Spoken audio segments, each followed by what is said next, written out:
अध्याय 4 विमर्शन आणि कुमुदवती. चंद्रसेन आणि श्रीकर. श्री गणेशाय नमः. शंभू महादेवा, तुम्ही पार्वतींच्या मनोरूपी सरोवरातील राजहंस आहात. तुम्ही उदार आहात, कापराप्रमाणे गौरवर्णाचे आहात. तुमचे गुण अगम्य आहेत, अपार आहेत. तरीही सर्व लोक भक्तिभावाने तुमच्या गुणांचे वर्णन करतात. तुमचा आदी, मध्य व अंत कोणालाही कळत नाही. तुम्ही सर्वांचे आदिकारण आहात. तुम्हीच सर्व गोष्टींचे कर्ते आहात. तुम्ही कुठे, केव्हा, कसे प्रकट होता ते ब्रह्मादिकांनाही सांगता येत नाही. जगात सर्वत्र तुमचाच निवास आहे. भक्तांचे मनोगत जाणून तुम्ही त्यांच्यासाठी ते जिथे असतील तिथे प्रकट होता. याविषयीची एक कथा सुतांनी शौनकादिकांना सांगितली. ती अशी आहे. विमर्शन राजांची कथा. फार पूर्वी किरात देशात विमर्शन नावाचे भूपती राज्य करत होते. ते महापराक्रमी होते. त्यांनी आपल्या अनेक शत्रूंचा निपात केला होता. ते मद्यमांसाचे सेवन करत असत. त्यांना शिकारीचा छंद होता. मृगयेदरम्यान ते मोठी हिंसा करायचे. त्यांच्या अंतपुरात 4ही वर्णांच्या स्त्रिया होत्या. ते त्यांच्याशी संग करायचे. ते निर्दयी, गैरवर्तन करणारे आणि अधर्माने वागणारे होते. पण असे असले तरी त्यांच्या अंगी एक विलक्षण गुण होता. शिवभक्ती हाच तो गुण. ते भगवान शंकरांची नित्यनेमाने यथाविधी पूजा करायचे. कुमुदवती या त्यांच्या पट्टराणी. त्या अत्यंत हुशार व गुणवान होत्या. आपल्या पतिदेवांच्या स्वभावातील या 2 परस्पर विरुद्ध वैशिष्ट्यांचे त्यांना नेहमीच नवल वाटायचे. एके दिवशी राजा व राणी एकांतात गप्पा गोष्टी करत होते. तेव्हा त्यांनी निष्कपट भावाने विचारले, नाथ, तुम्ही नित्य शिव आराधना करता. शिवपूजन ही तुमची अत्यंत आवडती गोष्ट आहे. तुम्ही शिवरात्र, सोमवार, प्रदोष अशी अनेक शिवव्रते करता. शिवलीलांचे वर्णन करताना, शिवभजने म्हणताना आनंदाने देहभान विसरून नाचता. एकीकडे शिवभक्तीत अत्यंत तत्पर अशा तुमच्याकडून कितीतरी दोष घडत असतात. हे कसे? विमर्शन म्हणाले, राणी, तुमची शंका बरोबर आहे. म्हणून या वर्तनाचे रहस्य उलगडण्यासाठी मी तुम्हाला माझा पूर्व इतिहास सांगतो. तो ऐका. मागील जन्मात मी पंपानगरीतील कुत्रा होतो. एकदा माघ वद्य चतुर्दशीस अर्थात महाशिवरात्रीच्या दिवशी काहीतरी खायला मिळेल या आशेने मी एका शिवमंदिरासमोर आलो. तिथे शिवपूजा चालली होती. ती मी दुरूनच पाहिली. त्या मंदिराच्या द्वारी उभ्या असलेल्या राजसेवकांनी मला घालवण्यासाठी काठीने मारले. तो मार चुकवण्यासाठी पळत असताना माझ्याकडून त्या शिवमंदिराला एक प्रदक्षिणा घडली. भुकेने जीव कासावीस झाला होता. म्हणून मी लोचटपणे पुन्हा तिथे गेलो.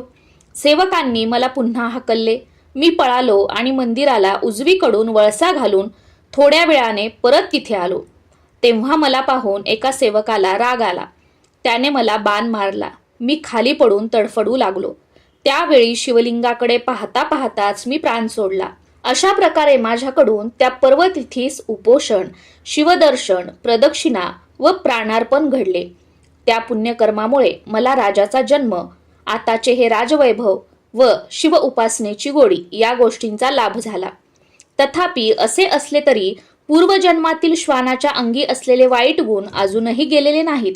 म्हणूनच माझ्याकडून असे दोषपूर्ण आचरण घडत असते. ते ऐकून कुमुदवतींना मोठे नवल वाटले. त्यांची जिज्ञासा जागृत झाली. त्या म्हणाल्या, महाराज, तुम्हाला तर पूर्वजन्मीच्या गोष्टी आठवतात. आता माझ्याबद्दलही काही सांगा. गतजन्मी मी कोण होते? मला कोणत्या पुण्याईने राजपरिवारात जन्म मिळाला? विमर्शन म्हणाले, राणी, पूर्वजन्मी तुम्ही कपोती होतात. एकदा मांसाचा तुकडा चोचीत धरून उडत असताना एक ससाना तुमच्या मागे लागला. स्वतःला वाचवण्यासाठी तुम्ही शर्थीचे प्रयत्न करून उडत होतात. त्यावेळी तुम्ही शिवालयाला 3 प्रदक्षिणा घातल्यात आणि दमून भागून मंदिराच्या शिखरावर बसलात. तुम्हाला खूपच धाप लागली होती. तोच ससाण्याने झडप घालून तुम्हाला ठार केले. तुम्ही गतप्राण होऊन शिवालयाच्या अंगणातच पडलात. या पुण्याईमुळेच तुम्हाला राजपरिवारात जन्म मिळाला. ते ऐकून कुमुदवतींना आनंद झाला. अधिक जाणून घेण्यासाठी त्यांनी कुतूहलाने विचारले, स्वामी, गेल्या जन्मी आपल्या न कळत ही जी पुण्यकर्मे घडली त्यांच्या प्रभावाने या जन्मी श्रेष्ठ नरदेह व राज ऐश्वर्य मिळाले. त्या पुण्याईचा पुढेही तसाच प्रभाव राहील का? तुम्ही त्रिकालज्ञानी आहात, म्हणून पुढे आपल्याला कोणते जन्म मिळतील त्याविषयी काही सांगा. विमर्शन म्हणाले, राणी, आता मी काय सांगतो ते लक्षपूर्वक ऐका. पुढील जन्मात मी सिंधू देशाचा राजा होईन. त्यावेळी तुम्ही जया नामक राजकन्या होऊन मला वराल. तिसऱ्या जन्मात मी सौराष्ट्राचा राजा होईन. तुम्ही कलिंग राजांची कन्या होऊन मला वरमाला घालाल. चौथ्या जन्मात मी गांधार देशाचा राजा होईन. तुम्ही मगध राजांची कन्या होऊन माझ्याशी विवाह कराल. पाचव्या जन्मात मी अवंतीचा राजा होईन. तुम्ही दाशार्ह राजांची कन्या होऊन माझ्याशी विवाह कराल. राणी थक्क होऊन ऐकत होत्या. राजा पुढे सांगू लागले, राणी, सहाव्या जन्मात मी अनर्थ देशाचा राजा व तुम्ही ययातींची गुणवान कन्या व्हाल. तेव्हाही तुम्ही माझ्याच पत्नी असाल. सातव्या जन्मात मी पांड्य राजा होईन. त्यावेळी तुम्ही पद्म देशाच्या राजांची वसुमती नामक कन्या म्हणून जन्म घ्याल. त्या जन्मातही आपण पतीपत्नीच असू. तेव्हा मी मोठा पराक्रमी व कीर्तिवान होईन. शिवकृपेने शत्रूंना दंड करीन. धर्मशील होईन. नित्य शिवभजन करीन आणि लोकांमध्ये शिवभक्तीचा मोठ्या प्रमाणात प्रचार प्रसार करीन. त्यानंतर आपले सर्व राज्य पुत्राहाती सोपवून मी तपश्चर्येसाठी घोर अरण्यात जाईन. तिथे अगस्ती ऋषींना शरण जाऊन शैवपंथाची दीक्षा घेईन. अंती सर्व प्रकारच्या दोषांपासून मुक्त होऊन तुमच्यासह शिवपदास प्राप्त होईन. ते ऐकून राणींच्या अंगावर आनंदाने रोमांच उभे राहिले. शिवभजनाचा महिमा जाणून त्याही मनपूर्वक शिव आराधना करू लागल्या. सूत शौनकादिकांना म्हणाले, भगवान शंकर अल्पसेवेने संतुष्ट होणारे, निज कृपेने जीवांचे कल्याण करणारे व मोठे उद्धारकर्ते आहेत. विमर्शनांनी राणी कुमुदवतींना सांगितल्याप्रमाणे पुढे राजा म्हणून तितके जन्म घेतले. ते ब्रह्मवेत्ता झाले आणि शिवभक्तीने सर्वार्थाने पवित्र होऊन राणींसह कैलासाला गेले. अक्षय शिवपदाला पावले. असा आहे शिवभजनाचा महिमा. अतर्क्य आणि अचिंत्य. ब्रह्मा विष्णूही त्याचे वर्णन करू शकत नाहीत. वेदशास्त्रांनाही त्याचा थांग लागत नाही. भगवान शंकरांचे गुणकीर्तन ऐकताना ज्याचे मन भावभक्तीने सद्गतीत होत नाही, ज्याच्या डोळ्यात अश्रू येत नाहीत, त्याच्याबद्दल काय बोलावे. तो तर अधम दुरात्मा. त्याचा धिक्कार करावा तेवढा थोडाच. त्याचे जगणे व्यर्थच होय. त्याचा धर्म, त्याचे कर्म, त्याची विद्या सारे काही व्यर्थ. श्रोते हो, आता मी तुम्हाला शिवभक्तीची थोरवी सांगणारी आणखी एक कथा सांगतो. ऐका. चंद्रसेन राजांची कथा. उज्जैनी नगरात चंद्रसेन नावाचे नृपवर राज्य करत होते. ते न्याय, नीती, धर्माने वागायचे. तेथील महाकालेश्वर ज्योतिर्लिंगाची सेवाभक्ती करायचे. त्यांचे एक जिवलग मित्र होते. त्यांचे नाव मणिभद्र. चतुर मित्र, पवित्र, सर्वज्ञ, दयाळू गुरु, भाविक आणि उदार शिष्य, सुंदर आणि पतिव्रता पत्नी, भगवत भक्ती करणारा आणि भाग्यवान पुत्र, व्युत्पन्न आणि श्रवणीय व्याख्यान देणारा वक्ता, दिव्य हिरा, परीस आणि तेजस्वी मोती, या सर्व उत्तम गोष्टी मनुष्याला पूर्व पुण्याईनेच प्राप्त होत असतात. पिता ज्ञानी असणे आणि तोच गुरु म्हणून लाभणे हा तर त्रिभुवनातील अपूर्व भाग्यभोग. चंद्रसेन राजांचे सद्भाग्यही तसेच होते. राज्य, ऐश्वर्य, पराक्रम, पतिव्रता पत्नी, शुद्धाचरण व कीर्ती या सर्व विशेष गोष्टी त्यांना लाभल्या होत्या. त्यांचे मित्र मणिभद्रही राजांनी आपले मनोगत व्यक्त करावे, त्यांना आपली गुप्त गोष्ट सांगावी, इतक्या योग्यतेचे व अत्यंत विश्वासार्ह असे होते. एके दिवशी त्यांनी चंद्रसेनांना सूर्यासारखा तेजस्वी असा एक अलौकिक मणी आणून दिला. त्याचे गुण अत्यंत वैशिष्ट्यपूर्ण होते. अष्टधातूंपैकी कोणत्याही धातूला त्याचा स्पर्श होताच त्याचे 52 कशी सोने होणे, त्याच्या दर्शनाने रोग बरे होणे, अशी त्याची अनेक वैशिष्ट्ये होती. चंद्रसेनांनी तो मणी मोठ्या श्रद्धेने आपल्या कंठात धारण केला. त्यामुळे ते देवराज इंद्रासारखे रूपवान व अत्यंत तेजस्वी दिसू लागले. तो मणी धारण केल्यापासून त्याच्या अद्भुत प्रभावाने त्यांच्या राज्यातील दुःख, दारिद्र्य, दुर्भिक्ष, अवर्षण, सर्प, वाघ, तस्कराधिकांचा उपद्रव या सर्व गोष्टी पूर्णपणे नाहीशा झाल्या. तिथे सुबत्ता व संपन्नता आली. प्रजा सुखी झाली. राजांना युद्धात जय मिळू लागला. त्यांच्या प्रत्येक योजना यशस्वी होऊ लागल्या. त्यांना कोणत्याही कार्यात अपयश आले नाही. समस्त वैरी त्यांचे मित्र झाले. त्यांना उत्तम आरोग्य लाभले व त्यांचे ऐश्वर्य दिवसेंदिवस वृद्धिंगत होऊ लागले. चंद्रसेन सर्वगुण संपन्न, शिवभक्ती करणारे, विवेकी, चतुर, विरक्त, शांत, निर्मळ, तपस्वी व ज्ञानी होते. असा राजा लाभणे हे प्रजेचे केवढे भाग्य असो. त्यांचे वाढते यश, कीर्ती व संपन्नता पाहून पृथ्वीवरचे अनेक राजे त्यांचा द्वेष करू लागले. तसेच त्यांच्याकडील तो अद्भुत मणी आपल्याला मिळावा म्हणून त्यांच्यात मोठी चढाओढ लागली.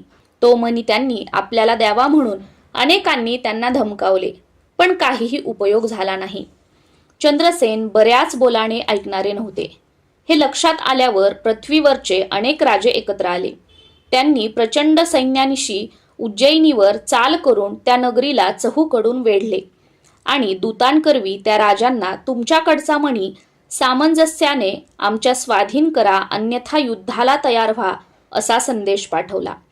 परिस्थिती मोठी बिकट होती. चंद्रसेन स्वतःशीच विचार करू लागले, काय हा अनर्थ. मूल्यवान वस्तू जवळ बाळगणे म्हणजे संकटाला आमंत्रणच. इथे भूषणच दूषण झाले. अतिशय सौंदर्य, अतिशय धन, अतिविद्वत्ता, अतिप्रीती, अतिभोग व अति आभूषणे असणे म्हणजे मोठे विघ्नच. असो, मन्याच्या हव्यासाने वैरी समोर ठाकले आहेत, पण यांना घाबरून मनी असाच देऊन टाकला तर क्षात्रधर्म काय राहिला. आणि भयंकर युद्ध करायलाही मन तयार होत नाही. काय करावे. या परिस्थितीत भगवान महाकालेश्वरांनाच शरण जाणे योग्य आहे, कारण तेच आपले स्वामी आहेत. ते दिनांचे रक्षक, जगाचे उद्धारक, भक्तवत्सल व निज भक्तांना संकटातून तारून नेणारे आहेत. ते पार्वती प्राणवल्लभ, त्रिपुरांतक, जगदात्मा व जगदीश्वर आहेत. ते शरणागतांना तारणारे वज्रकवच आहेत. तेच या संकटाचे निवारण करतील. अशा प्रकारे चंद्रसेनांनी आपला सर्व भार त्या महाकालेश्वरांवर टाकला व सर्व चिंता बाजूला ठेवून शिवमंदिरात गेले. तिथे भगवान शंकरांची विधियुक्त पूजा करू लागले. इकडे त्यांच्या प्रधानाने सैन्य जमवून शत्रूंशी युद्ध आरंभले. राजांचा तोफखाना नगर तटावरून वैऱ्यांवर आग ओकू लागला. बाहेर असे प्रखर युद्ध चालले असताना देवद्वारी मात्र चतुर्विध वाद्य शिवभजनाला साथ देत होती. राजा अत्यंत प्रेमाने शिवजींची महापूजा करत होते. आणीबाणीचा प्रसंग असूनही आपले महाराज न घाबरता शिवार्चन करत आहेत याचे लोकांना मोठे कौतुक वाटले. ते पूजा पाहण्यासाठी मोठ्या संख्येने मंदिरापाशी जमले. त्या गर्दीत एक विधवा गवळण आपल्या 6 वर्षाच्या मुलाला कडेवर घेऊन उभी होती. त्या मुलाने राजांनी केलेली शिवपूजा लक्षपूर्वक पाहिली. ते शिवपूजन आटोपल्यावर लोक आपापल्या कार्याला लागले. गवळणही निजगृही परतली. श्रीकराची कथा. आईच्या कडेवरून खाली उतरल्यावर तो गोपाबाळ त्याच्या घराशेजारी असलेल्या एका उजाड झोपडीत जाऊन बसला. तिथे शिवलिंगासारखा एक गोलाकार पाषाण होता. त्याने त्याभोवती मातीची वेदिका तयार केली. मग स्वहस्ते तयार केलेल्या त्या शिवप्रतिमेची तो मनोभावे पूजा करू लागला. त्यावेळी तिथे कोणीच नव्हते, म्हणून तो एकटाच शिवपूजेचा खेळ खेळत होता. त्याने अनेक लहान दगड जमवले आणि पद्मासन घालून बसला. मग राजांनी केलेली पूजा आठवून शिवजींना एक एक उपचार अर्पण करू लागला. त्याला मंत्र, ध्यान, आसन या गोष्टी कशा माहीत असणार, पण तरीही तो प्रेमाने पूजन करत होता. त्याने पिंडीला मातीचा टिळा लावला. हिरवे गवत व सुगंध नसलेली रानफुले वाहिली. परिमल द्रव्य म्हणून मातीच उधळली. धूप, दीप, नैवेद्य म्हणून पाषाणच वाहिले आणि ओंजळीत माती घेऊन तीच पुष्पांजली म्हणून समर्पित केली. मग त्याने हात जोडले, डोळे मिटले व महाकालेश्वर शिवलिंगाचे मनोमन स्मरण करू लागला. थोड्याच वेळात त्याला दृढ ध्यान लागले. तो देहभान विसरला. तिकडे त्याच्या आईने स्वयंपाक तयार केला आणि त्याला जेवायला हाक मारू लागली. तिने बऱ्याच हाका मारल्या, पण त्याने प्रत्युत्तर दिले नाही. त्यामुळे तिला काळजी वाटू लागली. ती बाहेर येऊन त्याला शोधू लागली. तो शेजारच्या ओसाड झोपडीत डोळे मिटून बसलेला दिसला.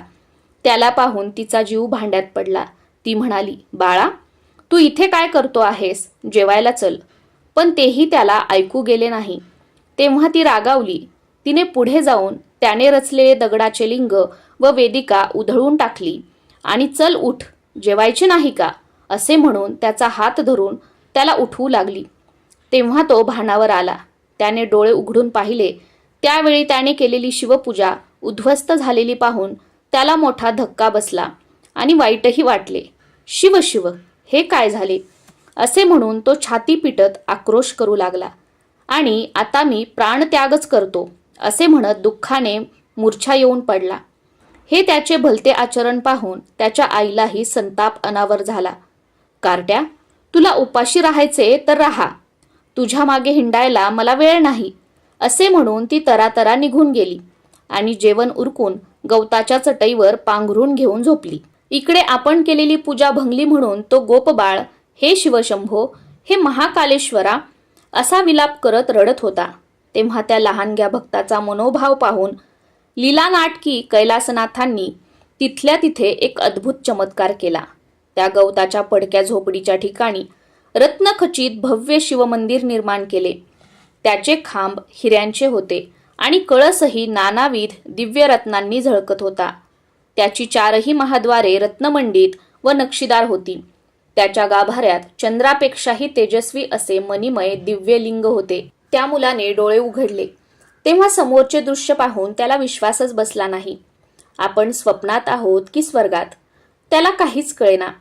त्याने गाभाऱ्यात जाऊन शिवजींचे दर्शन घेतले. तिथे राजोपचार म्हणजे सर्व मोठे उपचार असलेली पूजा सामग्री तयार करून ठेवलेली दिसली. त्यावेळी त्याला झालेला आनंद काय वर्णन करावा. तो हर्षाने नाचू लागला. त्याने शिवजींची भक्तिभावाने षोडशोपचारे पूजा केली, पुष्पांजली वाहिली, मग अत्यंत उल्हासाने शिवनाम घेत नाचू लागला. ते पाहून संतुष्ट झालेले प्रभू त्याच्या सन्मुख प्रकट होऊन म्हणाले, बाळ, मी तुझ्यावर प्रसन्न आहे, तरी वरदान मागून घे. तेव्हा तो गोपबाळ म्हणाला, देवा, माझ्या आईने तुमची पूजा उडवून लावली म्हणून तुम्ही रागावू नका. हा तिचा अपराध पोटात घाला, तिला क्षमा करा. शिवजींनी मंदस्मित करून ते मान्य केले. तेव्हा त्याला हायसे वाटले. तो पुढे म्हणाला, देवा, थोडा वेळ थांबाल, मी माझ्या आईला तुमच्या दर्शनासाठी घेऊन येतो. तेही त्यांनी मान्य केले. तो घराकडे धावला तर काय आश्चर्य, तेही भव्य दिव्य झाले होते. एखादा रत्नखचित राजप्रसाद असावा तसे. तिथे त्याची आई रत्नमय दिव्य मंचकावर झोपलेली दिसली. तिच्या सर्वांगावर नानाविध अलंकार होते. तिचे स्वरूप पालटले होते. ती अतिशय सुंदर दिसत होती. त्या बाळाने तिला उठवले व म्हणाला, ए आई, उठ ना, माझ्याबरोबर चल. भगवान शंकरांचे दर्शन घे. त्यांचे देऊळ केवढे मोठे आहे बघ. ती उठली. सभोवती दृष्टी टाकताच तिच्या आश्चर्याला पारावार राहिला नाही. आपण तर झोपडीत होतो, आता एकदम प्रसादात. काय नवल आहे. ती संभ्रमात पडली. तिने आपल्या मुलाकडे पाहिले. त्यावेळी त्याच्या निरागस डोळ्यात विलक्षण तेज दिसत होते. तो तिला शिवजींच्या दर्शनासाठी चल असे म्हणत होता. ही सर्व महाकालेश्वरांची कृपा आहे हे तिने ओळखले. त्यांच्या प्रसादाने तिचे जन्माचे दारिद्र्य फिटले होते. ती आपल्या मुलामुळे घडले म्हणून तिने त्याला हृदयाशी धरले व त्याला घेऊन बाहेर आली. तेव्हा आपले घर राजप्रसादासारखे भव्य दिव्य झाले असून त्याच्या शेजारी रत्नखचित शिवालय आहे हे पाहून तिच्या मुखावर आश्चर्य आणि आनंद असे संमिश्र भाव उमटले. ती तात्काळ शिवालयात प्रवेशली. तिथे तिलाही शिवदर्शन झाले. अनंत काळ तपश्चर्या करणाऱ्यांनाही ज्यांचे दर्शन दुर्लभ, ते महाप्रभू कैलासनाथ एका बालकाच्या भोळ्या भावावर लुब्ध होऊन त्याच्या मातेला दर्शन देऊन अंतर्धान पावले. ती धन्य झाली. आपल्या मुलाचे किती कौतुक करावे असेच तिला झाले होते. तिने त्याचे मुख कुरवाळले व त्याच्या डोक्यावरून प्रेमाने हात फिरवू लागली. मग तिला राहावेना. तिने राजमहलात जाऊन चंद्रसेनांना सर्व वृत्तांत सांगितला. आपल्या आराध्य दैवताची म्हणजेच भगवान महाकालेश्वरांची ती अद्भुत करणी पाहण्यासाठी ते त्वरेने तिथे गेले. अचानक उद्भवलेले ते रत्नखचित शिवालय पाहून त्यांनाही मोठे आश्चर्य वाटले. गोपबाळा, धन्य आहे तुझी शिवभक्ती असे म्हणून त्यांनी त्या मुलाचे पायच धरले.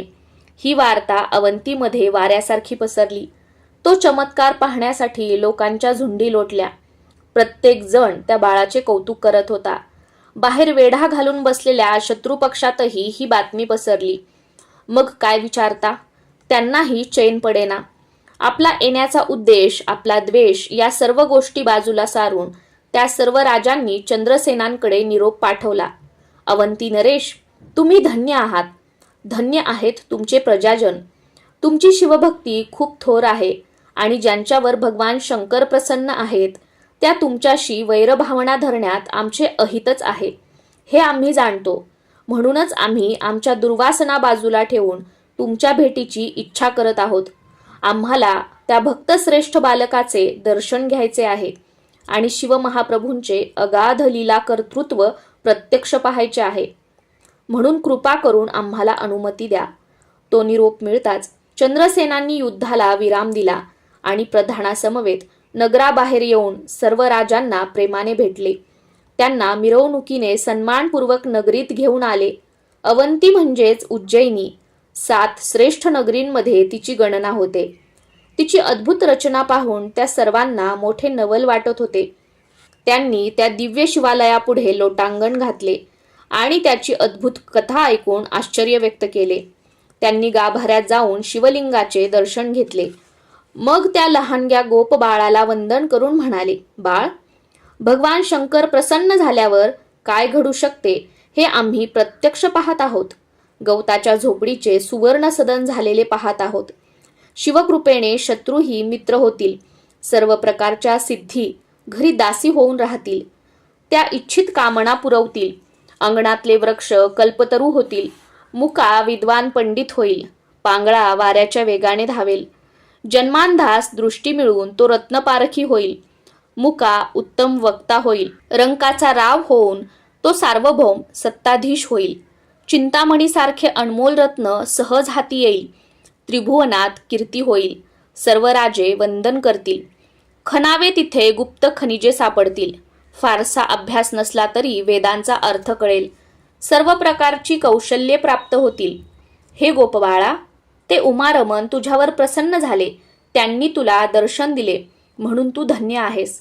तुझ्यासारखे प्रजाजन लाभणे हेही सद्भाग्यच. गोब्राह्मणांचा प्रतिपाळ करणारे नृपराज चंद्रसेनही धन्य आहेत. अशा प्रकारे तिथे मोठी यात्रा लोटली असताना आणि सर्व राजे त्या गोपबाळाचे कौतुक करत असताना पवनसूत हनुमंत तिथे प्रकट झाले. अंजनी कुमार, रामचरणींचे भ्रमर असलेल्या सीतामाईंना दिलासा देणाऱ्या, लंकेचे दहन करणाऱ्या, कामदेवांवर विजय मिळवणाऱ्या, द्रोणाचलाला उपटून नेणाऱ्या, लक्ष्मणांचे प्राण वाचवणाऱ्या, अर्जुनांच्या ध्वजस्तंभावर बसून त्यांचे रक्षण करणाऱ्या, स्वपराक्रमाने 14 भुवनी महान कीर्ती प्रस्थापित करणाऱ्या आणि 11वे रुद्रावतार असलेल्या त्या कपिश्रेष्ठ मारुतींना पाहून उपस्थित लोकांना अपार धन्यता वाटली. सर्व राजे त्यांच्या चरणी लोटले. हनुमंतांनी त्या गोपबाळाला मोठ्या प्रेमाने आपल्या हृदयाशी धरले. त्याला नमः शिवाय या शिवपंचाक्षरी मंत्राचा उपदेश केला. त्यानंतर न्यास, मातृका, ध्यान कसे करावे ते शिकविले. प्रदोष व सोमवार व्रत कसे करावे याची माहिती दिली. मग त्याच्यावर कृपादृष्टी टाकून आपला वरदहस्त त्याच्या मस्तकी ठेवला. त्यांच्या प्रसादाने त्याला 14 विद्या व 64 कला प्राप्त झाल्या. हातावरील आवळ्याप्रमाणे सर्व गोष्टींचे स्पष्ट ज्ञान झाले. त्यांनी त्याचे श्रीकर असे नामकरण केले. तेव्हा सर्व राजे त्या गोपबाळाचा जय जयकार करू लागले. देवांनीही त्याच्यावर आनंदाने पुष्पवृष्टी केली. हनुमंत त्या मुलाला म्हणाले, श्रीकरा, तुला सर्व प्रकारचे सौख्य व आनंद प्राप्त होईल. तुझ्या 8व्या पिढीत गोकुळामध्ये नंदाचा जन्म होईल. ते गोपांचे अधिपती असतील. भगवान विष्णू वसुदेव देवकीचे पुत्र श्रीकृष्ण म्हणून अवतार घेतील. तेव्हा हे नंदच धर्मपिता होऊन त्यांचे संगोपन करतील. ते श्रीकृष्ण गोकुळात अनंत लीला करतील. कंस व शिशुपालादिकांचा वध करून पृथ्वीवरील दैत्यभार उतरवतील. ते पांडवांचे पालक व रक्षक होतील. त्यांच्याकडून कौरवांचा नाश घडवून आणतील. जपमाळेचे मणी जसे परतून येतात तशी श्रीहरींची अवतार स्थिती आहे. ते भक्तांसाठी पुन्हा पुन्हा अवतार घेतात. हनुमंतांनी श्रीकराला अनेक शुभाशीर्वाद दिले आणि ते अंतर्धान पावले. तेव्हा सर्व राजांनी श्रीकराच्या सद्भाग्याची प्रशंसा केली. त्याच्याबद्दल धन्योद्गार काढले. प्रत्यक्ष रामभक्त हनुमान ज्याचे सद्गुरू आहेत त्याला कसली कमतरता. असो, चंद्रसेन राजांनी सर्व भूपतींचा वस्त्रे आभूषणे देऊन थोर सन्मान केला. तेही आनंदाने स्वस्थानी परतले. मग श्रीकर व चंद्रसेन नित्यनेमाने प्रदोष व सोमवार व्रत करू लागले. ते दोघे उत्साहाने शिवरात्र साजरी करत, याचकांना दानधर्म करत आणि शिवलीलांचे श्रवण करत त्यांनी आपले आयुष्य शिवभक्तीतच व्यतीत केले. त्यांना अंती परमगती मिळाली. ते शिवपदास पोचले. फलश्रुती. या अध्यायाचे पठन करणाऱ्या भक्ताला आयुष्य, आरोग्य, धनसंपदा व उत्तम संतती प्राप्त होईल. ज्याचे मन शिवार्चनात निमग्न आहे त्याला विघ्ने भिवून असतात. अर्थात शिवभक्तांना विघ्ने त्रास देत नाहीत. शिवलीलामृत ग्रंथ हाच सूर्य. त्याच्या आशयरूपी किरणांनी सज्जनरूपी कमलिनी विकास पावतात. जीवाचे शिवाशी ऐक्य होते. दुष्ट, दुर्जन, नास्तिक रूपी घुबडे, वाघुळे लपून राहतात. शिवनिंदेसारखा घोर अपराध नाही. तो अपराध करणाऱ्यांना वैकुंठनाथ भयंकर नरकात घालतात. शिवजींनाही श्रीहरींची निंदा सहन होत नाही. त्या अभक्तांना ते कुंभीपाक नरकात टाकतात. हरिहर एकच आहेत. त्यांच्यात भेद नाही. तरीही त्यांची निंदा करतात. ते पापीच होत. त्यांना यमराज नाना प्रकारे अनंत यातना देतात. हे श्रीधरांना वर देणाऱ्या पार्वतीपते, हे ब्रह्मानंद स्वरूप यतिश्रेष्ठ कैलासनाथा, तुमची लीला तुम्हीच वदवून घ्या. स्कंद पुराणातील ब्रह्मोत्तर खंडात अमृतमय शिवलीला वर्णन केलेल्या आहेत. तो शिवलीलामृत ग्रंथ सज्जनांनी नेहमी श्रवण करावा. त्या ग्रंथाचा हा 4था अध्याय गोड आहे. अध्याय 4 समाप्त. श्री सांब सदा शिवार्पणमस्तु. शुभम भवतु.